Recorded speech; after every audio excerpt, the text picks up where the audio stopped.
Agora a gente vai conversar com a presidente da Câmara de Comércio Brasil e Estados Unidos, Débora Freitas. Boa tarde. Débora, obrigada por nos atender. Biden virou hoje a votação nos estados-chave da Pensilvânia, a gente falou agora há pouco. A gente queria entender, no cenário de comércio internacional e política externa, na sua opinião, o que significa essa virada e o que seria a vitória do Biden?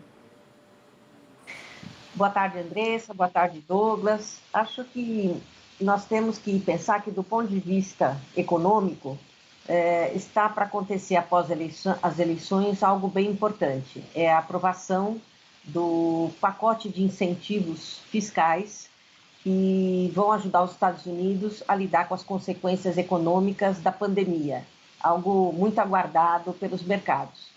E isso, para nós, pode ter um efeito muito positivo, porque aumenta a liquidez internacional, dá certeza que os juros permanecerão baixos nos Estados Unidos e, portanto, para países emergentes e países como o Brasil, nós vamos poder ser fonte de atração, eu diria, de mais investimentos, salvaguardando o fato de que, do ponto de vista interno, nós temos aqui o desafio de aprovar reformas como a reforma tributária, a reforma administrativa e mesmo o respeito ao teto dos gastos.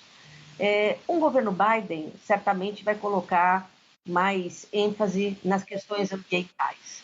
Nós sabemos que o Biden tem toda uma parte do programa dele que significa colocar a economia americana na transição para uma economia de baixo carbono, uma economia mais verde, né? E, portanto, o Biden muito provavelmente vai cobrar esse compromisso dos seus aliados. E o Brasil, no momento, tem uma situação de muito desgaste com as queimadas na Amazônia e no Pantanal. Então, nós já ouvimos no discurso uma menção ao Brasil, dizendo que precisaríamos ter talvez mais direcionamento aqui nessa questão ambiental. Então, nós imaginamos que para nós, na nossa relação, haja uma cobrança nesse sentido. Por outro lado, se a economia do mundo melhora com esse pacote fiscal, melhoram também as condições de comércio internacional. E é bom lembrar que, no que tange à guerra, que hoje existe, a guerra comercial entre Estados Unidos e China, no caso de um governo Biden, esse clima será menos hostil, abrindo espaço, então, para as relações comerciais se normalizarem um pouco mais. Obviamente que o presidente Biden vai cuidar dos interesses americanos, mas ele será muito menos protecionista do que um eventual novo governo do presidente Trump. Então, isso para nós é positivo.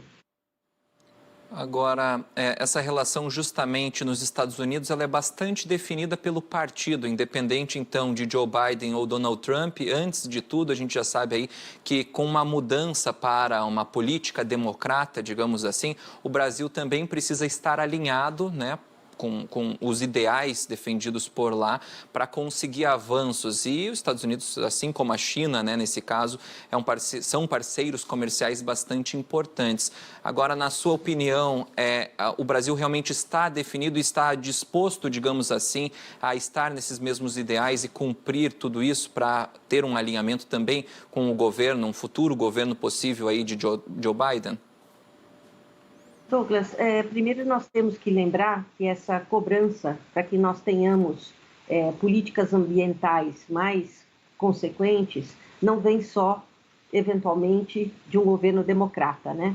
Ela já existe da parte de investidores internacionais e também já existe da parte do nosso próprio setor privado, que gostaria de ver o Brasil também evoluir na direção de uma economia mais verde. Então, eu entendo que nós vamos ter que reconstruir uma relação nesse direcionamento. E acho que se nós o fizermos privilegiando uma agenda que seja mais direcionada a temas do século XXI, que são justamente de uma economia de baixo carbono, uma economia mais verde, nós vamos encontrar no campo da bioeconomia, no campo da tecnologia para a agricultura, no campo da saúde, no campo da farmacêutica, muitos temas que nos permitirão construir uma agenda positiva com os Estados Unidos, mesmo num governo democrático. A gente está falando dos Estados Unidos, que são o segundo maior parceiro comercial do Brasil, né? Um mercado extremamente importante. A gente vem de meses de negociações para tentar estreitar nesse acordo aí, nesse comércio bilateral. E a dúvida é se esses números se confirmarem, se essa previsão se confirmar e houver uma virada de governo, a senhora acha que as negociações começam do zero ou os acordos prosseguem? Os acordos prosseguem porque, na verdade, o governo americano não necessita da aprovação do Congresso para firmar os acordos que já fez conosco, né? Aqueles 3 acordos que representam uma primeira etapa de um acordo comercial. Então, agora o necessário é só a ratificação da parte do nosso Congresso. Então, nós não entendemos que vai haver recuo nisso, porque são temas que fariam parte de um acordo comercial mais amplo, e são temas que favorecem os 2 países, porque eles reduzem o custo das transações comerciais. E não são temas polêmicos em si, no que tange a uma agenda mais ambiental ou não.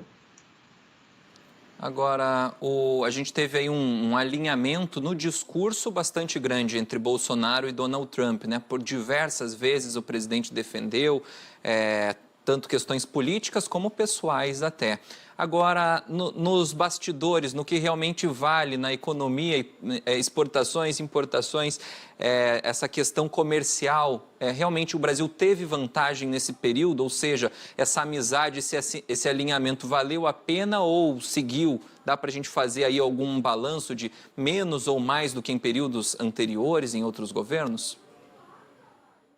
Olha, estudos mostram que nos diferentes governos que se alteraram, republicano e democrata, né, nós sempre tivemos medidas protecionistas dos Estados Unidos, né? No governo Trump, nós tivemos uma série de dificuldades, né, que nós chamamos de irritantes comerciais, ligados a aço, ligado a etanol, ligado recentemente ao alumínio, então açúcar, são, eu diria, temas naturais entre países que concorrem de alguma forma, né? E é bom lembrar que Brasil e Estados Unidos são as 2 maiores potências agrícolas do planeta, né? Então, nós temos, sim, nessa área, temas de competição.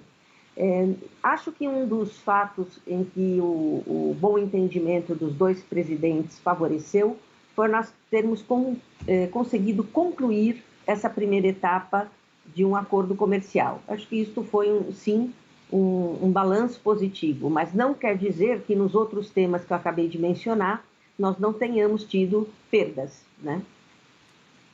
E também agora sobre esse final, caso de fato a gente tenha aí a decisão a favor de Biden, esse final do mandato de Donald Trump deve ter uma instabilidade, há uma expectativa em relação a isso?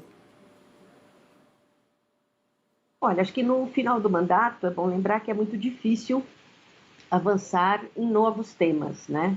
Então, eu acho que esse tempo nós precisamos gastar pensando em construir pontes com o novo governo, caso haja mudança.